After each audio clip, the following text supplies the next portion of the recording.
Howdy, everybody. Welcome back to the Static Distortion Podcast. I'm Grimzlee, and today I'm joined by... I'm Moral, and we have our special guest, Harry. There we go. It's Harry, everybody. Want to explain more of the relationship here, Sean? All right, so for all those at home who don't know, Harry is my executive producer. He's basically the godfather of production and music, dynamic duo, and I'm very much delighted to have him on here. Harry, you wanna introduce yourself and talk about everything you do? Yeah, man. So, hi, I'm Harry. I'm a producer, songwriter, engineer, whatever cap you need me to wear, I wear. Uh, yeah, so linked up with Sean, and yeah, we've been pretty much every release we've done this year, everything we've written this year, you and I have done together. Either you starting songs or me starting songs, and just sending back and forth till it gets done. I know some of the story, but how exactly did you guys link up? Instagram. You want me to take it into detail? Yeah. Yeah. So I wanted to try a new area of marketing. So me and my buddy, we did these little meta ad campaigns where we were doing like pre-tests and post-tests of my song Black Dahlia, which is an older one. And it was in the fall, and I was kind of hyped about what we recorded. So I just put it out, and I was like, let's see what happens. And it was more for the business side of Instagram, which probably wasn't the best approach. But through doing that, I got an email from Harry, and he was like, yo, do you have like I think you said something like, are you linked up with a producer or whatever? And I was like, not really. I've just been using instrumentals off YouTube or just recording whatever. And he was like, let's hop on a call. And I was like, this is super cool because my brain, I feel like I naturally gravitate towards people who kind of show authenticity and kind of come get you and show that, hey, I genuinely rock with you. So my brain was already like, this is so cool. So we hopped on a call, hit it off instantly. And then the best thing about it was just like now every time like I record, I've always been a perfectionist, but now I have kind of like a guiding source and someone to bounce ideas off of in a way to like where I feel like he elevated my crafts to a huge extent. And I think anybody listening to the new stuff at home can understand that as well. And to be clear, so far it's The World Will End For Us and Closure are the two that's out. Yes, and we have about 8 more, and we've been dying to get one out. But it's just gonna have to take a few more weeks. Are all the vocals for those 8 recorded? All of them. Everything's done. That's sick. So y'all got like an album ready. Yeah, Basically. Ready, in the works. I think our idea here, what I want to do, going forward is end of July. I want to have a song called Ghost Out, which I'm hoping goes off, and then end of September. If all goes well, end of August / early September, I want to do an EP. I want to do another single, and then end of September, let that be an EP where there's a lead single with another song attached to it that has World Will End, Closure, single on it. So like a 6-7 song EP, and then go to a different catalog after that. Mm-hmm. Dig it. So we're not going to go into a full album with this one. Definitely not. I get it. I'm not doing. I've thought about it. I'm not doing an album until I have another pop off. Yeah, like I don't think I want to record an album unless I know there's going to be unless I'm on. Honestly, to be real, unless I have a deal, I don't think I want to do an album just for building fans wise. Mm-hmm. Well, I mean, I'm curious, exactly why that is. I know you said building fans wise, but explain what exactly you mean. I've released one, and I love that it's out because it gives me the one benefit I have of it being out. Which, to be fair, 9 of the 13 songs on the album were singles, so it was like a big. It was all singles. But it gave me this product to sell. Like selling these CDs for some reason have worked very well. I haven't gotten to vinyl yet because vinyl is just so expensive, and really, like, the people who get the best deals on vinyl are whenever you're signed to a label. You get great Right. deals on vinyl. But I mean, other than that, I wouldn't say it's like really all that worth it to release a full album, you know. But that's the one good thing I have, and everybody just kind of, I don't know, just gets to. I just get to say I have an album, you know. That's Yeah, about the only thing like I I have. want that. But I it's want not that. quite. I get not doing it because I'm not going to release one for the foreseeable future. It's just we put so much effort into each of these songs, and I know putting together an entire album, which I'm completely capable of doing, it would be a very emotional process for me, just how I see music. And I want people to hear every single song on an album. So I want to make sure if I'm putting out an album, there's a good amount of people staying for deep cuts and how I perceive an album. Like if I'm some of my favorite records, especially alternative records, are the deep cuts of the albums, and I think everyone can like agree with that. Those make the albums, and I want people to be able to hear that. So it's like, unless I have a team that's going to be pushing it heavy and doing that type of business side of it, it'll be kind of tough. I get it. Well, Harry, which one's your favorite that you've worked on with Moral so far? Favorite? Oh gosh. It can be one Like that's picking not your out. Y'all can spill some beans. yeah. Favorite one we've done. There was one we wrote for me and a songwriter, Trent Adams. We wrote for another artist who passed on it, and it went to Sean and like killed it. That one's called Play Pretend. That one's up there. Then we have another song called Raindrops, which is like we kind of experiment. It started off as like a jutes thing, but like moved into a sleep token thing. But then it also like incorporated a whole bunch of like hyper pop. So it was just me sitting there for like an hour, hour and a half, recording like one, two notes on a guitar at a time, and just automating like pitch shifting.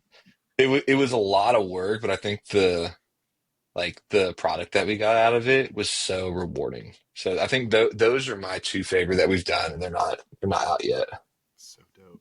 That's really cool to hear that the favorites are not out yet. You know, I want them out. I know you want them out. Trust me, I have filmed over 50 videos for all these that we're talking about. Damn. Like, it is done. Like, the rollout is done. It's just ready to, like, all right, I'm ready to roll it now. That's a good feeling, though, man. That is kind of the dream situation: is to have all the songs ready, everything's ready to go. It's just a matter of when the song comes out, and then you can just kind of push like hell. Exactly. And You know? that's the fun and also hard part. Just like, I can't wait to push this. And then either some days you're opening up your TikTok and it's got a lot of like recognition. You're like, yes, let's go. And then the next day it's like, oh, this is a sick video. 2 comments, 20 likes. I'm like, damn it. Man, I mean, it's part of the grind. I mean, we all know that at this point. It's all roller coasters, bro. It's just up and down, up and down, up and down. Yeah. That's But anyways, enough about anything on my end. I want to ask Harry while he's here. As a producer, there's some questions I got, and I want to dive into the Harry questions before we get into the more fun alternative questions as well. I want to ask, who have been some of the most notable experiences or artists / bands you've been able to work for, and what's kind of like resonated with you the most? Notable thing. memories. Notable. Yep. So, okay, we'll get sentimental. We'll get the sentimental one out of the way first. You were the first one. So, kind of my story was, like I was working a different job for the past like 3 years, and then like my wife and I both changed careers. I ended up leaving that job. We moved locations, and we were like, well, what's next? And kind of had a clear break to like jump into music. I was really blessed to have that opportunity. And my wife was so awesome and supportive. Literally like left work And then the next day was when I saw your like Instagram ad pop up, Oh, and then like so it's been like this weird like I've seen this relationship grow as long as my career. So in a sense, it feels like we're family because of that. All right, sentimental one out of the way. then Other crying over. notable people that I've really enjoyed working with. One of my really really good friends, some of my best friends, are in a band called Somebody Else. They're a shoegaze band out of Dallas, out of Fort Worth. And I've done engineered drums on their EP and their album that came out. And those were some of the most fun experience I've ever had because they just make music fun. And I remember being locked in a studio with those hooligans for 3 days, not seeing sunlight, surviving off of like Papa John's pizzas and Buffalo Wild Wings. And Dude, that's such a vibe. Facts. I gained weight during it, but dude, I'd do it all over again. I'd do it all over again in a heartbeat. There's a band I'm working with called Gene Ross, which it's like if you mixed like of Mice and Men metalcore, like low gain guitars with like old school Under Oath and like Static Dress. Gene's an incredible visionary and like incredible guitar player and writer. So both the guys in both of those bands, they are some of my songwriters I keep on deck that I've had a privilege of getting to know. Trying to think who else. That Unity TX. John and I live right like across not across the street, but like a few streets down from each other. But like we were both in like the high school around the same time, both in drumline. Like we saw each other, but we never like met or anything until we were in music. And like when I started doing drum engineering, I was like, man, I'd love to record Unity because I love new metal. I love rap metal. And I got the privilege of doing their single Heinous that came out in this no, we recorded it in December, came out in April, and then I recorded drums for their record in May. So I don't know when that's coming out. But we John's one of those drummers where like we booked 3 days to do this thing and he knocked it out a day and a half. Like there were 12 songs and it took him maybe 3 or 4 full takes and like a few punch-ins here and there. Like the drum editing for it, shout out Andrew Wade because I'm sure he's the one doing it. Like it's such a breeze. Like John's such an incredible drummer. Other ones, so I do like the rap metal, the alternative stuff. So here in Dallas, here in DFW, there's a huge like I'm sure it's everywhere, like just metalcore revival, like old school, like I'm gonna punch your teeth in metalcore. And Dude, I've had Texas is where it's at for that stuff. I know you feel like it might be everywhere, like this is crazy, but no, you guys are the hub for that shit jealous. right now. there's so Yeah. many. So like here in the area, there's a whole bunch of different bands. The ones I've really enjoyed working with my buddy Fosh, we did Since My Beloved, their first EP, and then like a week later, we did the Deep Incision stuff, and then recently did drums for 15 Rema, which are awesome. You should go check them out. And then who else? I'm working with this band called Youth Group Battle Scars. I'm working on, and I'm fully producing that So, one. what a name. Dude, I know the drums are slamming on that. So yeah, there's really blessed to be in like an area which is I don't know if it's the largest, but it's like the second largest metropolitan area in the U.S.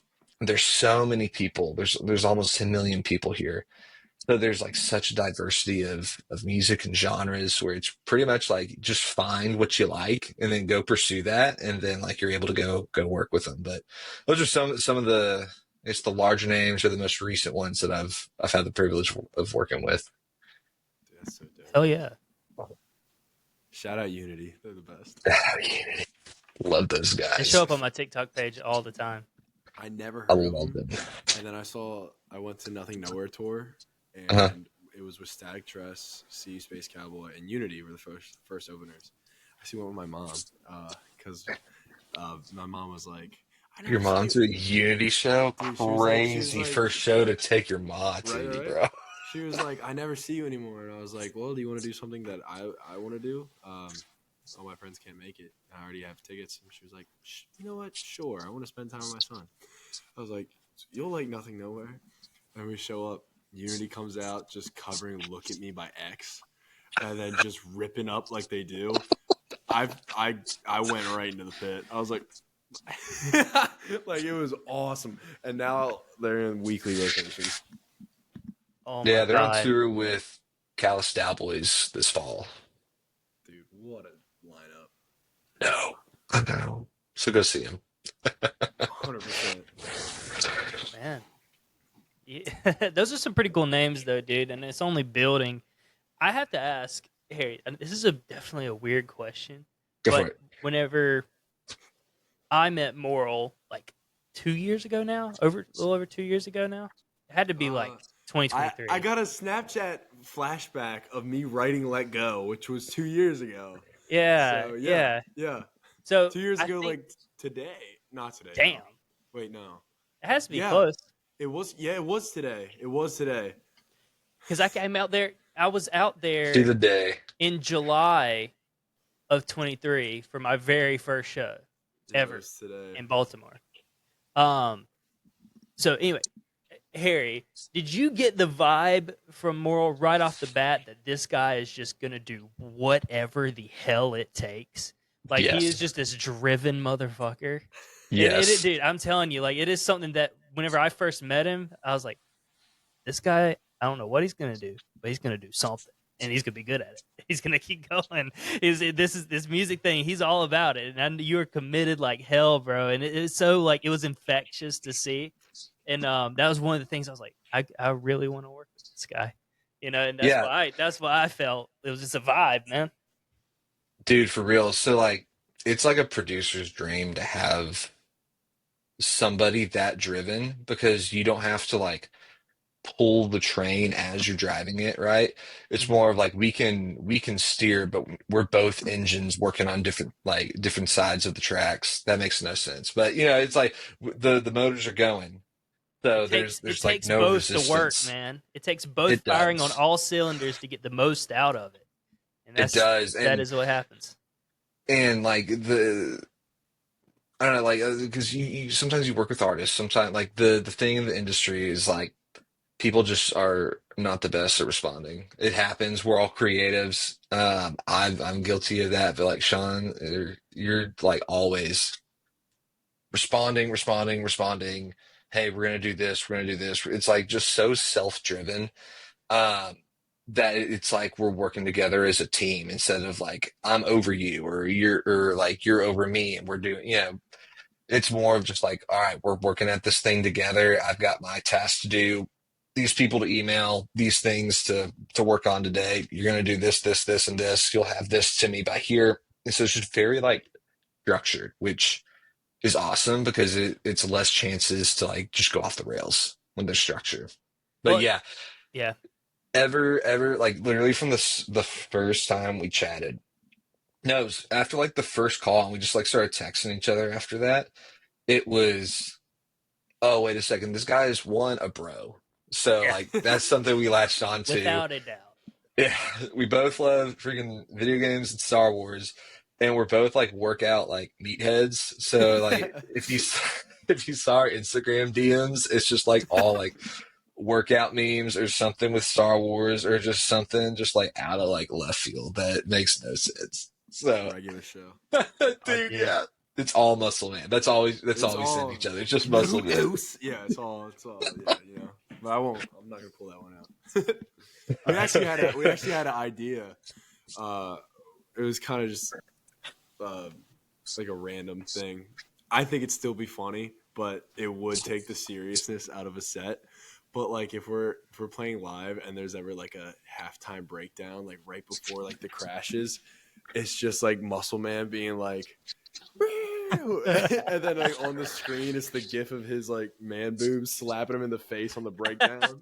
Like that would Dude, be that is straight up. amazing. That is straight up 2008 metalcore.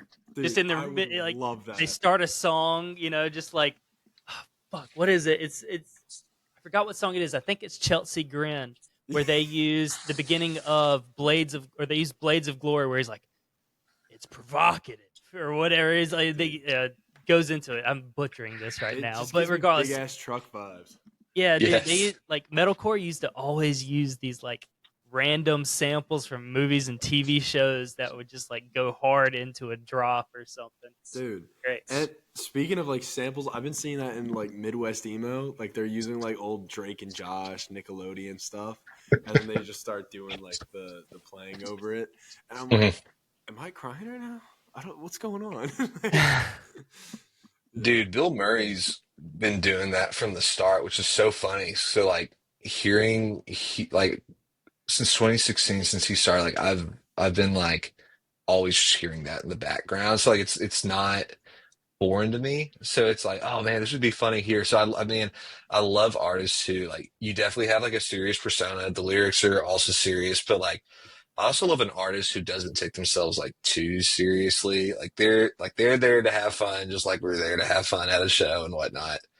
I gotta call out their new single, "More Than Hate," is Yeah, their best song. it's It's so my good. favorite song that they've released. I've been on the like I like Bill Murray, but it's not my favorite. You know, it's not quite my style of music. But this one, it was like I'm addicted It's to this right up your song. alley. Yeah, it's right up my alley. And his visualizers are the Are best for this song. so Him funny. just like going through, like just in the forest, just shirtless in his underwear, just like looking at the camera, like squatching. You know, Bro, it's like great. perfect time with all that like Bigfoot AI videos that have been going around. I was like, I swear I was scrolling and it was a Bigfoot AI, and then Bill Murray. And I was like, bro. Wait a minute. What? He was inspired. He was inspired for sure. Yeah. Oh, that's so Harry, good.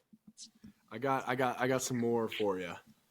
Go for it. Y'all were buttering me up, saying all this nice stuff, making me get all emotional. It's deserved. It's deserved. Gotta glaze a little bit. We got to glaze Grims in a little bit. Then that's what we have to do. Pause. What are some things like as a producer, right? For those at home, I'm sure a lot of people here who listen are fellow like artists. But what are some things as a producer that you look at in a song on the production side that most music listeners aren't really listening for? Yeah, for sure. So like there's always like the basis, which is like spatial awareness and like sonic elements. So like how loud something is. Oh, this thing's on the left, this thing's on the right. You take that a step further, it's like, oh, there's layers of parts here. Wait, there's a reverb trail here. There's this. Then you go another step further.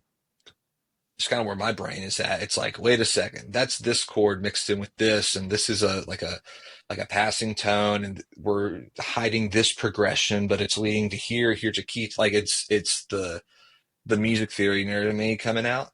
So at that point, when I'm listening to a song, it's like, and when I produce, I love creating an environment where you can like get lost and keep finding new things that you enjoy about it for like however long the song is, 2.5 minutes, 3 minutes, 4 minutes, 5 minutes, whatever it may be. So whenever I listen to producers, other artists, other songwriters and whatnot, I'm always enamored, not just by like the chords that were chosen or the rhythms, like right off the bat, like if it's cool, it's like, man, that's a good song. And then it's when you take it that step further and you start building like, I know, like you have your canvas, you have like, oh, I know we're gonna build or we're gonna paint a mountain, right? A Bob Ross mountain or something. It's taking it that next step. It's like seeing the depth, there's just like a certain paint stroke here, or splatter with the brush, or whatever it may be. It's noticing those really fine details, and then like just obsessing over them, like I do, and figuring out how do you get that sound, how do you do that thing, and it's like to the point where you're like laying in bed at night, and it's my poor wife has to hear it all the time. It's like, man, what if I did this, or I did this, or I reversed this, or ran it through this thing, or threw it over here on the left, but then panned it, just different things like that. It's always thinking about where are things placed, how are things like arranged, and then basically I'm always listening to a piece in like a three-dimensional space. Hmm. Are we gonna have some Moral Dolby Atmos mixes soon? I'll pay a guy. I'll figure I out. want to hear the bass back here, bro. It's like just coming from behind me and everything. Specifically, I want it from this upper right Yeah. monitor. Yeah. Let me tell you what I don't have the money for. Atmos, dude. I don't have the money for an Atmos rig. Dude, those rigs are crazy. Expensive. I'll pay somebody to mix that play. Yeah. I don't want to. That's too much. Yeah. Yeah. Yeah. Only movies really need that, right? Yeah. I mean, it's pushed heavily because like it starts showing up in cars. Or I know Apple was like, well, we'll playlist you if you also have an Atmos mix. But like, there's a reason like stereos. Might have bought one. No, I you're don't good. believe that for a second, man. What about Spotify? Well, it's the incentive, like, hey, there's this new technology. Let's incentivize or reward you for like doing your part and pushing it forward. But like the issue with that is like the consumer doesn't have like what's available, right? It's kind of like why VR headsets took so long to get off the ground is because like they weren't the most affordable. And then Facebook comes out with one that's like 150, $200. Yeah. And it's like, wait a second, now a lot more people have access to that. We can do everything in VR now. Kind of the same thing with Atmos. Like you have like the closest thing in a consumer market that we have would be like your AirPods, but Yeah. that spatial audio really isn't like true Atmos. In fact, it usually messes like the stereo field up, and a lot of your mastering engineers will be like, "Hey, turn your spatial awareness off when you listen to this." So I guess, I feel like I should explain a little bit for the casual listener with the Dolby Atmos mixes. So your typical mixes that we basically work with here are, middle, left, and right. Yeah. That's where you can pan it from left to right. Dolby Atmos mixes is being able to mix where it's like in front of you, behind you, 360 degrees, right? Isn't that kind of what it is? Yeah, so Dolby Atmos, essentially, it's like you have a center channel, a left channel, and a right channel that's backwards, right? Yeah. I don't know how the screen's gonna show. Then you have stuff like on the sides and then rear, and then like you usually have like a sub or two, but then you also have like I think it's like 4 or 5 like top firing down. So ideally, it's like you're sitting in a sphere in the middle of it, and you're able to like do all these crazy things that like 2 speakers wouldn't be able to do, a left and a right. So it takes that like depth concept even further to where like you could have a reverb or just like an audio file. Like it's like if you went to the movies, sometimes you hear something off screen, but it's like, oh, it's back right, and then it moved back left, but it was never in the forefront or on the side, like where the dialogue is placed or whatever. It's kind of this kind of that same concept. This is going so over my head right now. I know, it's super nerdy, right? I'm like, whoa. Sean, I'll let you take it from here then, bro. I'm getting too deep. Or I'm getting us in the weeds. My bad. No, you're good. I'm sure any sound person or sound junkie or producer at home is listening. They're like, yeah. Yeah, literally everybody's like, yeah, this would be so cool. I just don't have access to it. Yeah, That's pretty much the consensus, yeah. It'll come about soon enough. I hope so. I need an excuse to buy one. I got a couple more personal questions for you, and then I have some fun ones that we can all get into if we want. Go. If that's cool. But I at least want to get like the producer ones out and all that first because it's important. All right. Bucket list of smaller acts you'd want to work with along with dream acts you'd want to work with. Like who are some people that have kind of been on your radar that you're like, I really want to work with them? And then also give me a couple where you're like, that's a dream work. Dude, okay. Should I start with small or big? Other than Bill Murray. Other than Bill. Yeah, Bill Murray's up there. If I ever got the chance to work with like Bill Murray, that's like a bucket list item, right? Yeah. I think other bands I would love to work with, or even artists, Deftones. I'd love to work with Sabrina Carpenter. I'm a huge Sabrina Carpenter fan. I'd love to work with Under Oath on some stuff. Oh my gosh, you're putting me on the spot. Yes. All right, I can pull a few more out. Limp Bizkit would be up there. I'd love to work with Limp Bizkit. Um, I'd also love to work with like in the country world with like Hardy or like Tenpenny, all of those guys. That'd be super fun. So I typically the genres I stick around are like alternative pop, rock, metal, country. Oh, and then like I would love to work with Greta Van Fleet, dude. That would be a dream of just like Oh, old sick. school rock. Just stick dudes in a room, mic up guitar amps, and just go to town. Oh, they don't live too far from me. It's kind of crazy. That's They're right. They yeah, moved, I they're think. here. People talk about seeing them pretty often and everything. They did Best some. live show I've seen, dude. It's They're. incredible. I've never seen them live, but I would like to. I used to. I heard Highway song by them, and to this day, that's still my favorite song by them. One of their first like breakout hits. That But dude, that okay. So that I'm gonna derail real quick. I'm so go for sorry. it. That record came out in 2017. I was like a freshman in college at that point, and I was in this thing called Grammy U, which was like a precursor to like getting into being like a voting member. It was supposed to like bridge the gap of and help like mentor you and get you connected to networking and within that organization. Well, they used to do these. They still do them. Grammy sound checks, right? Where they would like essentially give you a backstage look at artists. Like you would go to the show and like tour the production set, and then a lot of times you would get to do like a Q&A with them afterwards. Well, one of the very first ones like I did was like a rapper named Lecrae, which was awesome because he used to live in Dallas. And then the next one was Greta Van Fleet. And we didn't get to go to the show, but that was like my first introduction to them. And that's when Black Smoke Rising came out. And I Yeah. just remember being enamored with that song, dude. Still am, where it's just, like a guitar, a bass, and like maybe a lead line and drums and vocals, just super bare bones, but just how powerful it was. So they would definitely be up there. Smaller acts. Does that need to be like local or just in general? By smaller, I mean like they either have buzz, but they're not like mainstream that have kind of been like on your radar. Anybody from Sure. our scene, or in our sound, or I Yeah. guess locals, just like people that are like a million and under. I guess. I Yeah. don't know. Let's do it. Okay. Yeah. So I would love, there's a band called Empty Shell Casing who's here in Fort Worth. It's Badass like name. think rap metal, but like your second screamer is also like running turntables at the same time, and it's just the most fun.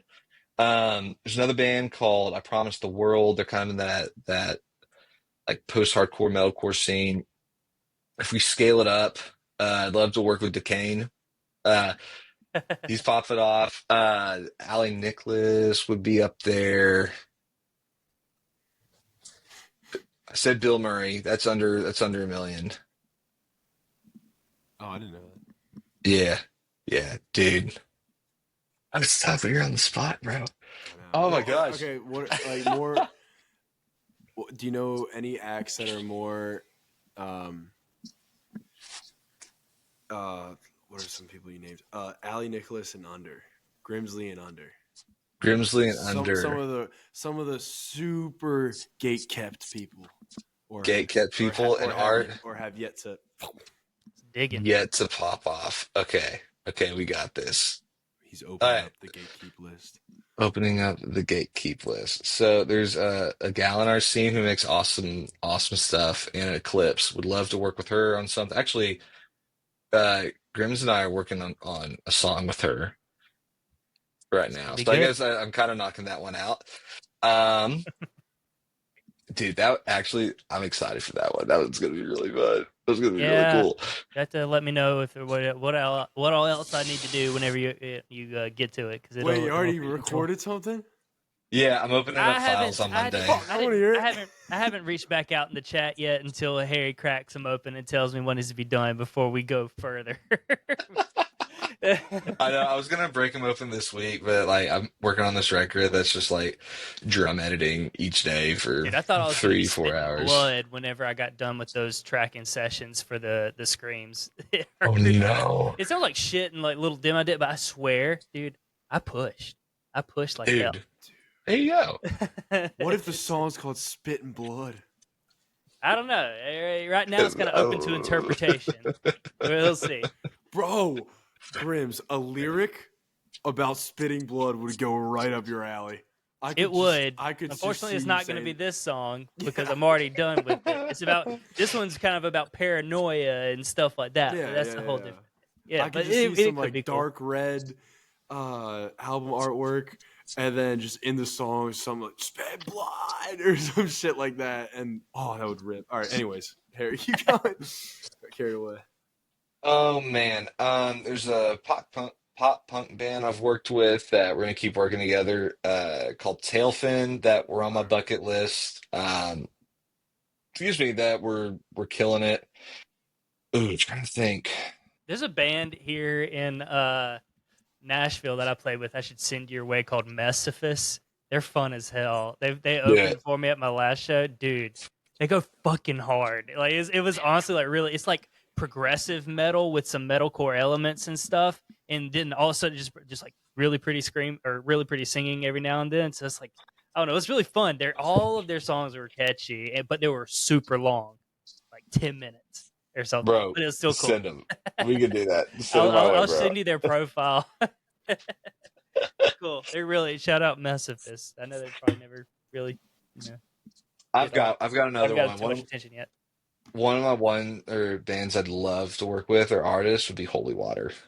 We've got so their manager is a really good friend of mine, and so Holy Water is pretty much like I'm pretty sure it's all self-produced and self-written. So I don't know in what capacity that would like work out. But like I love I mean, they gotta have an engineer. that project. We'll see. Come to Harry. Come find out. That'd be insane. Yeah, they would be awesome to work with, and they're on Warped Tour right now. Dude, when they posted about, hey, should we do a headlining tour after this tour with Architects? I was like, I need to find a way to get on the radar. Like, that would be the coolest tour ever. Yeah, I got you. But all right, cool. All right. Going back since this is an alternative podcast, I had some ponders that I wanted to ask you guys. How important do you think is nostalgia in alternative? Because there's so many marketing like POVs of 2000s nostalgia, along with festivals coming back like Warped Tour, and then things like When We Were Young, with a target like nostalgic audience. Do you think nostalgia is just back for a limited time, like a fashion statement of a previous era, or do you think it's new? I have some thoughts on it. I'll let Harry go first if you want. So it's not really a theory, but like nostalgia, like perpetually lives 20 to 30 years in the past, right? So technically, like right now, it's the 90s and early 2000s that were super nostalgic, but like if you go back to the early 2000s, it was going to be like the 80s that were super nostalgia, right? And you can see it really come through in like fashion trends, also musical trends, right? So like that's why we're seeing like a metalcore revival. That's why we're seeing like heavy music come back again. Is solely, I think, because of that. It's because it's back in. It's the thing to do, right? So in a sense, like nostalgia will always be here, but I think we got to be careful that we don't lean so much into nostalgia that we like lose the identity or like the desire to push forward and innovate. Because like that's, I mean, what we do as artists and as producers and songwriters and whatnot, it's like, yeah, I mean, I can write a song that would have sounded great 20 years ago, but also today, or like I can push myself and do something completely out of the box and like grow and stretch myself Um, so it's just a matter of like, well, what's going to be more rewarding? Is it going to be like I tried this new thing and like my audience rocked with it because and I rocked with it, or like do I keep making the same song, like type of song that I really don't want to hear again or like do again? Um, so it's like a weird like you need it, but at the same time you don't want to like have to rely on it. Yeah. Yeah, Hmm. I definitely agree with that. I I feel like it's it's getting to a point where it's getting frustrating. I was definitely one of the people who were doing that for quite a while, doing the oh I sound like I'm from the early 2000s or whatever, and I'm kind of over it right now. I haven't been doing that style of trend for a while because it does feel like that's what everybody's doing right now. Everybody in our scene at least. It's like, you're an artist, you write a song that has guitars in it, and you put yourself playing for half a second, and then you cut to early 2000s cartoons that starts playing. Or it's stuff like that, and then that's what the promo is for the whole rollout of the song. And I am definitely guilty of it, but damn it, everybody's doing it. And you know what? It's cool. It is cool, but I just feel like I got to do something slightly different. I don't know. I'm not doing. I mean, I'm definitely not rewriting. I'm not doing anything amazing right now. That's for sure. But it does feel like it's getting oversaturated, Yeah. like hell, man. Hmm. Like that's all I see people promoting themselves whenever they're doing rock. Well, I'm just saying, bro. No, I mean, no, we it's all good do it. actually. And the thing is, it works. It does work. Does it? And I'm Does it? often it Does it does. work, or do we see what, or does it work for the people that we see it work for? Because I'm sure there's plenty of people that have done it, and it Uh-oh. just has not worked at all. Did we lose him? Did we lose? I'm here. All right, you're back. All right. I'm. Hey, Oh, did you see that too, or was it just me? Yeah, Okay. bro, cut out. what was the last thing you heard? uh, you need to go back like 2 sentences. All right, so I said, are we sure that it works, or are we sure that we're not just seeing it work for certain people with certain teams? Because I've seen plenty of people who've been doing it consistently, along with myself, and it's just not work at all. Man, I don't know. I don't know, man. It different things work for different people. I think just it's a banging song. It's easy to promote no matter what. Yeah. I Like that. think that's just the. I mean, yeah, I think that's just all there is to it right now. It's just sometimes you just get that song that hooks people in no matter what you put up. You can Yeah. literally just there's people I've seen pop off just by like holding their phone up to their, like Logic session and just play a piece of it, and then that gets 200,000 likes. Like Mhm. it just depends what catches at the time, and Sometimes. also, well, it's not even that. It's like not even that content's bad. It's just sometimes like people don't think something's good until they see a lot of likes on the post. Like something could be great, and there's just not a lot of likes, and then like it just you got to start. It's not like a. I'm just getting in the weeds over here, man. But It's good. I mean, whenever other people see that something's good or see that there's a ton of people liking something, is when they're like, oh, you know what? Maybe I should go over here and start listening to this band and stuff like that. I don't know. It's so weird how that kind of stuff works, but That makes sense. Good answer, guys. You guys are killing it man, today. I feel like I was kind of mean as shit in mine, but I'm just like No, I think it's good. I 'Cause just want to I figure know out a for different way to fact that- promote. Yeah, I 100%. think what you said was like if it's a good song, if it's a great song, it's like essentially going to promote itself. That you can do the stupidest thing of just like holding a phone in front of a mirror, and like if it sounds cool, like it'll pop off. True. Yeah, Hmm. I just Which is think kind of like nice. It's like, well, yeah, like we as artists, we do have like a responsibility to promote it, but at the same time, like the first and foremost like priority and responsibility that we have is making good art, right? That's kind of why we're in it. So if we do that job, then the other part should be fun because it's just telling other people about it. And I think a lot of times we lose that mindset of, wait, this is supposed to be fun and I'm sharing this with everybody versus like not enough people are looking at this. Right. I personally feel like a lot of times with the oversaturation of the like nostalgia, it's putting off to people, hey, I'm writing a bunch of music that you've heard a million times before, so come listen to me have my slightly different take on it. You know, Mhm. and that's I feel like that kind of, in a way, it does bring in a certain audience, but also might devalue you a little bit, saying like, oh, I sound like just this artist, you know, like I don't know. There's so you never know, dude. Like I said, all it takes is a good song and it'll just fucking go. Cool. All right. Since you guys are artists, what do you think?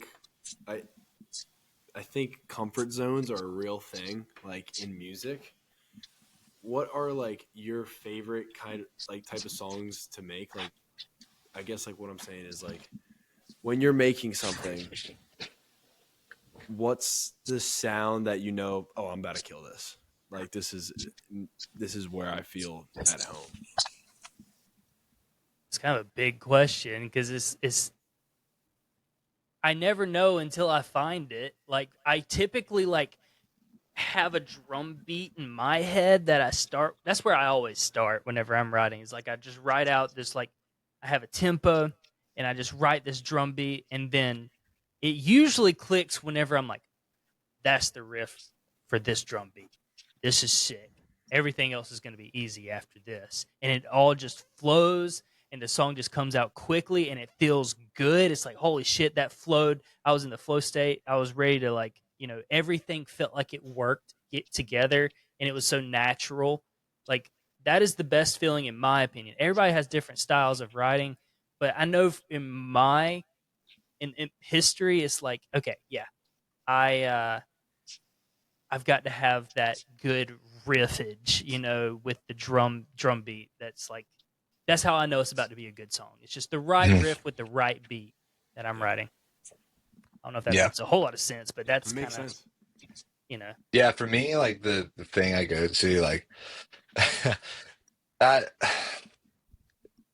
it's always like if I'm just like sitting and I'm riffing on a guitar, like for whatever reason, it comes out like syncopated, like palm mutes or whatever, just like trying to like riff. And like what I go for is like I wanna do something that like makes me feel a certain way. So whenever I start a song, the first element that I build off of is kind of like the vibe I'm trying to go for. So like, what was it, Raindrops? Like the first thing you hear in that song is like an MGK type like guitar sample that I found.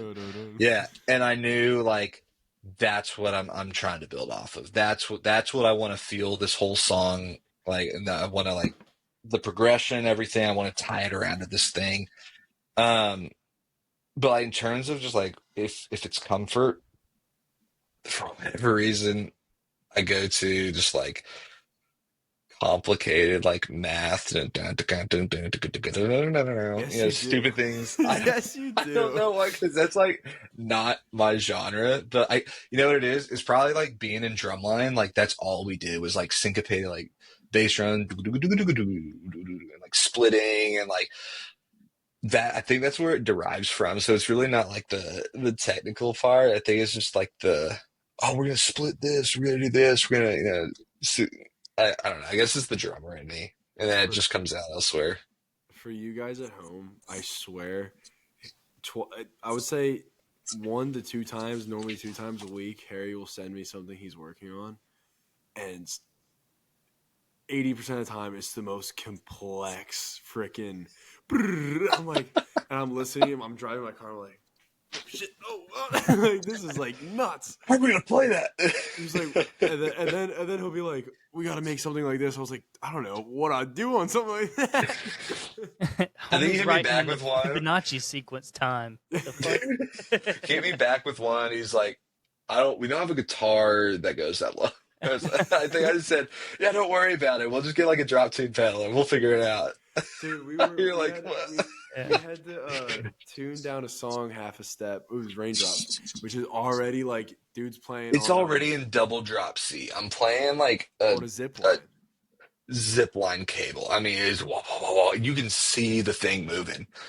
So I So think all those guitars are My going to be guitars backstrapped. stay in drop C sharp, and I have my I have two drop tune pedals that I use. You know, like drop tune pedals are where it's at, man. I am Mhm. not about to tune my guitar down to drop G. You know, Dude, like with it, I'll just use the tuning pedals. it sounds so like gnarly. Like the song is tuned already so low, but of course I make an issue a lot of times with 85% of the music that especially me and Harry make, where I'm trying to hit notes that are fully out of my range that I can only get once out of 10 times. So then I had the dilemma where like rehearsing, I'm like, this song rips. I can't hit any of these notes like confidently unless it was like a perfect day. So I was like, all right, dude, we're gonna have to tune this one half step down. And I look at my guitars and Thomas is like, what? Like I was like, What do you mean? he has a pedal that at least puts it half step down, but it went from to just so low. I was like, Just oh all my sub. God. And it was still hard to sing. I was like, oh, Yeah, that's whatever. my bad. I won't do that again. No, it sounded wicked. I loved it. The song, We got carried away that's on my it. favorite song we've ever done. So I'll say that. Oh yeah. I grabbed the wrong guitar. That's probably what It just gives what it was. me I've got the like Loathe Gretsch baritone that was already in like double drop D at that point, and no, maybe the song is in drop D, double drop D. I think that's what it was, and we tuned it down to like double drop C sharp or double drop C or something like that. But it's like it's essentially a bass guitar, like a bass scale length with just like the frets feel miles away from each other, so it's not good for anything but riffing. So I just call it the riff stick because that's all you're going to get out of it, like single notes and it's like whatnots. I feel like a lot of our songs are so low to the point where it's like I don't know, I wouldn't consider me like metal, but like for a lot of the stuff we've made, I just kind of like describe them like imagine like Sleep Token just meets A Fever You Can't Sweat Out. That's how I feel. It's like Yeah, that. the It's like majority. I think the our majority stuff. of what we've done for this EP was very like Jutes inspired. I think that was like 100%. the first thing you told me. It was like, dude, I want to make stuff like this, and like we just locked in on that. We were like, bro, let's just make a whole collection Yeah. that feels like that, but it's us. It's Yeah, I not think we put our not a own spin on copy. it. It's genuine, and yeah, I think It we was did a good just job. that was just always stuff that like that gravitated towards me was like I love scream music, of course, like screamo, whatever. But I won't probably make something where I'm screaming the entire song. I'd rather make it to where it's like, oh, I'm screaming in the background of a chorus, or there's certain lines right before a breakdown where I'm screaming. Where most of Hmm. it is more driven on like melodic with heavy undertone of instrumentals. So it's like more of that emo vocal with heavily driven on melodies. Like I don't think there's any part of a song where it's only just one vocal layer ever. It's just not something that resonates with me. I want just multiple things. It's just how my brain works. I want to hear everything.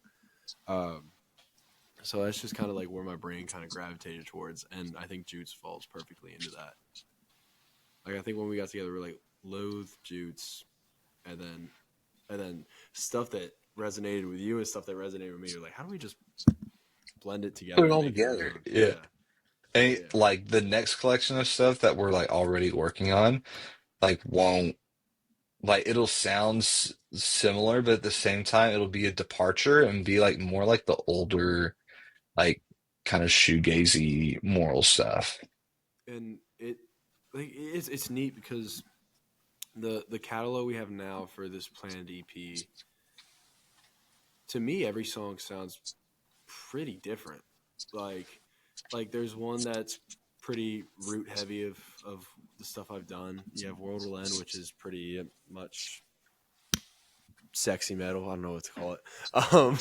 And then all this new stuff, like Ghost has like dark alternative pop elements, like synth pop, and then Raindrops is like Sleep Token meets Fever hyper pop thing. Play Pretend is very grunge. It was like Just in your face, like I want to punch you in the mouth, like it was rock very with like it type. the opening riff gave me such like post grunge vibes, butt rock. But then obviously that's not my voice. So and then the drums kick in like it's post hardcore, and then I'm just coming in with more like emo pop punk vocals, I guess. So it just blends super. I just feel like But I'm really it proud. also feels very nostalgic too. Yeah, Like the verses in there and stuff was like me and Trent were sitting there, we're like, we should make something that feels nostalgic. And like we were on I think on TikTok, and it was literally like the like 90s mall, like da da da da, like that sound. And we're like, well, how can we do our own spin on that? And then it became the verse, and then yeah, kind of just went from there. yeah, I'm super proud of the stuff we put together, and I think whoever listens to it, it's gonna be kind of a surprise. Like, whoa, Hmm. I was not expecting that. So I'm looking forward to it. I'm looking forward to the rest of your tracks just being peppered with blast beats too, right? We're gonna have blast beats. 100%, I did dude. throw. I threw Drill. one blast beat in. I did throw one blast. It's in Raindrops. One of the Oh, okay. transitions. Yeah, I did throw one blast beat in. Hell yeah, dude. That's Snuck cool. it Can't wait. in. All right, we gotta ask it. This has been burning my mind this whole podcast. We talked about it earlier before this podcast. How's everybody feeling about Deftones? My Mind Is a Mountain. Oh, so Loved good, it. I fucking love it. dude. I It love was like Ohms and Koi no Yokon had a baby, I agree. but it was so new. Am I We were wrong? getting heavy like Saturday Night Wrist. Like Yeah. that's it. Vi- Am I wrong vibes, in like- saying that the mix was dirty? It was was. so It's good. it's I not the loved cleanest it. mix, but it was like perfect for what they were trying to go for. Dude. You know, it was sounded. It was good. It's so good. The reason it was so perfect Deftones is because it does what Deftones wants you to feel. It's like I want like at first I'm gonna run through a wall. Second, I'm gonna float. Third, my soul is leaving my body. Like it's like nuts. Like Chino came in at first, I was like, oh, yeah, nice. Then the chorus hits, and I was sitting in this chair, but my entire mind and soul and body was over there. It was elsewhere. It was elsewhere. Dude, it was in the shower. Dude, This is their lights are on, 10th but nobody's home. It's so crazy to me. Like I cannot recall another band having this type of a moment in all of music history where they're real. They have literally a second, if not a way. They had a blow up and they were huge, but they really leveled out throughout all of the 2010s. They were just this leveled, like, yeah, they're on the bill. We like Deftones, but in the 2020s, whenever Gen Z discovered them, they have had a rise to fame like I have never seen before. That has never happened to an older artist ever, Mm-mm. in my Everyone opinion. wants them. Wants to This be is them. their 10th album and probably about to be one of their most successful albums. 100%. Dude, I couldn't scroll Instagram or TikTok today without Yeah. seeing people post about it. And you can tell they were new Deftones fans. They're like, oh my God. Like, it's giving me the same vibe as people get, like, when there's certain, like, artists who are very mysterious who won't drop, like Frank Ocean, right? And then if he's about to drop something, people are like, oh my God, Frank's about to drop, which rightfully so. Deftones puts out a teaser. Everyone's like, Deftones is dropping it, blah, blah, blah. Yeah. Me, myself included. And it's like, there's not, it's very special when an artist or a band can give that type of reaction out of somebody where it's like, oh yeah, he's just dropping another song, cool, I'm excited, instead of, oh my god, like this, like the suspense is killing me, like this is unreal, like this is like this is like day changing. You know Well, what I just mean? think This is about it. kind of like a full circle moment for me. So, what, 2-ish years ago, I went out to LA to work on some stuff. I did sat in on a session at East West, and my buddy Jojo, we come out of it, we go eat, Shout out JoJo. and shout out Jojo, love you, bro. Gets a text from good old Greg Dubs. Greg Dubs is Deftones guitar tech. I didn't know this at the time. He goes, "Hey, were y'all just at East West?" And Jojo was like, "Yeah, man, we just finished up a string session there." He goes, "Oh, that's so cool. Deftones are loaned in to work on their record." So like I knew for like 2 years ago, like, oh wait, this has been cooking for that Yeah. long. Anyways, we looked, and like the album release date is literally like I think the last day Moral and I are in LA on the 22nd. So we're not sleeping that night. Wait. Oh, it's on the 22nd, it's not on the 23rd? No, it's on the 22nd. Brother, we're pulling an all-nighter.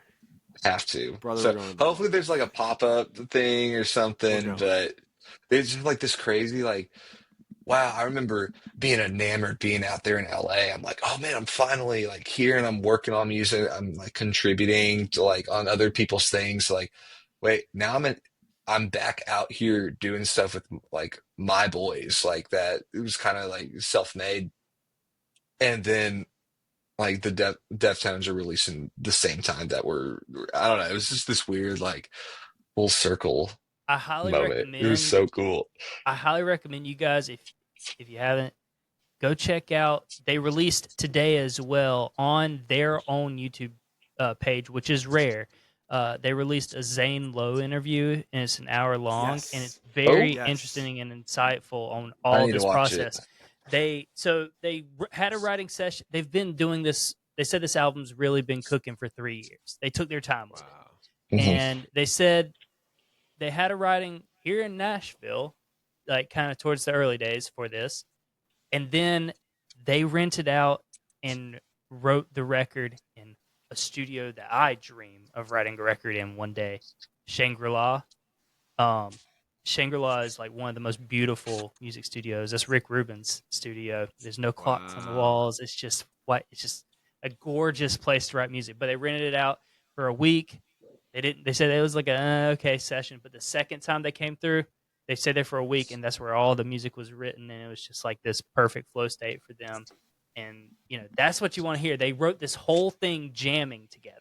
That's It amazing. it came out of a band environment, which I love. It's Mhm. not like we have to these days because it's just hard. We have to like write like by ourselves, send demos back and forth and stuff like that. But they wrote the good All way, there together. all there together, the magic in the Everybody moment, contributing. and Yep. that's another reason why it feels so good. Making music together. Yeah, Mhm. and I'm excited for it. I'm gonna get this one on vinyl. I'm gonna go ahead and say it. Have to. Have to. And they still sound. I think they sound better live now than they've ever have. They sound incredible. I saw Incredible them in live show. 2016 on their during Gore run, which Yeah. they weren't super everybody wasn't super stoked for Deftones at the time, which is super weird to say now. It was just such a weird thing to hear. I remember back in the day they were like, yeah, we literally just have to keep touring to keep ourselves afloat, and now they don't, which is honestly an amazing thing to hear for an artist like them. But they did really good, and it was a great set. But I really want to hear them now. I missed them whenever they came through their run last year. So Hey, Yeah. good watch. They're gonna- for they're any gonna have another Deftones one. Fans. A good watch for any Deftones fans. It's always entertaining for me. I throw it on once a month. There's footage still on YouTube of them opening for Kiss, and the crowd just like Is there really? hating it because they're all like old head Kiss fans, and Chino just not giving a fuck. Like he'll be like, "Sounds like you guys hate my band." Like, fuck you, I'm gonna play this song. Like, I'm like, yeah, dude. It was so new metal and it was awesome. Like, I'll rewatch it. Like, I watched it last night after like the Deftones, and I was like, dude, I love when people have that energy, like that, just petty, like, oh, this is pissing you off. I'm just gonna do it more. Like I love that as like a rock star. It's badass. Yeah. Yeah. All right, so this has been a pretty lengthy podcast, but I wanted to finish up with this question. Which one do I want to go with? You know what? All right. Out of this week and the last week, 2 things. Like weekly, this is your number 1 jam of the 2 weeks, the last 2 weeks. Like this is what you've been repeating. And then who is your sleeper pick / criminally underrated artist right now of these last like 2 weeks? So give me a song and give me a person / band. And then we can call it. I got a lot, dude. I had a lot of questions today. I bored at work. I haven't been listening to metal the past couple weeks. I'm gonna be real with you. So or heavy stuff. So my doesn't have to be metal. I've been listening. Alternative means anything. Well, my song that I've been jamming to the last week is called "Seasons" by Sam Austins. Pretty big artist. I love that style. It has some like breakcore elements that I love. I fucking love breakcore. It's really good. Highly recommend it. That's my song pick. What was the other question? Like, who is your biggest sleeper pick artist / band right now that more people need to be talking about? Dude, there's an artist called Glom that I really like right now. Glom, Glom. It's really good. He has a song. He has a song called Glass out. It's super chill rock. Yeah. Oh my god, that song has one of the most infectious guitar riffs I have heard in so long. It starts the song out with it, so I highly recommend checking out Glom. Dude, yes. Glass by Glom. All right, Harry. My turn. Okay, so I'll give you an album because it's just been like on loop in the gym because I've been mixing a record that like we were trying to get to sound just like this. It's Define the Great Line by Under Oath. Really from top to bottom, there's not a skip on that record. That's been on repeat like crazy because I've been ADing the mix like nonstop.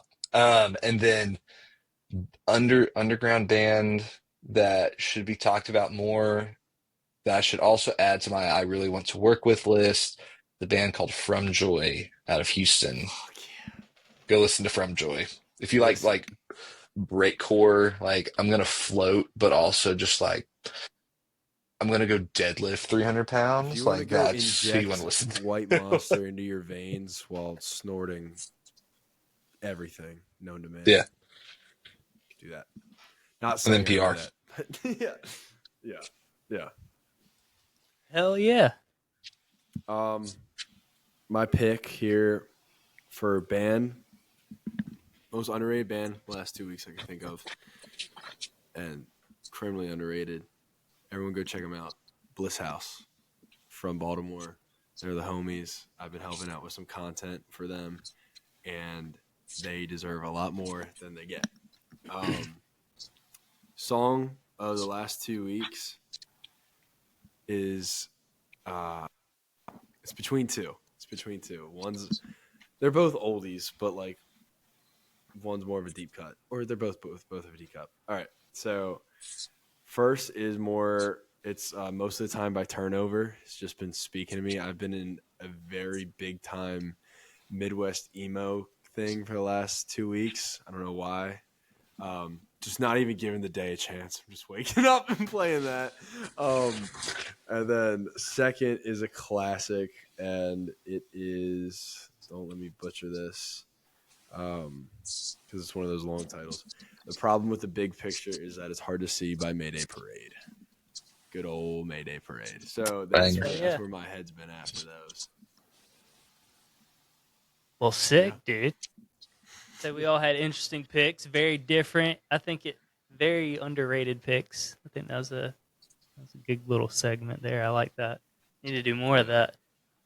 Dude, yeah, we could do that each time. I'm fine with that. And let's pretend we're none by XXXTentacion. That's one that played today, and I was like, "What is it? Oh shit, I haven't heard this in a while." But anyways, I remember this.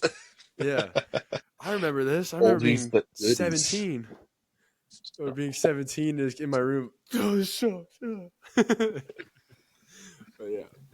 All right. Well, I think it was a really good episode. Time flew by for me. Oh yeah, Harry, thanks for joining us. Everyone, hope we give Harry a warm welcome. Go check out his work.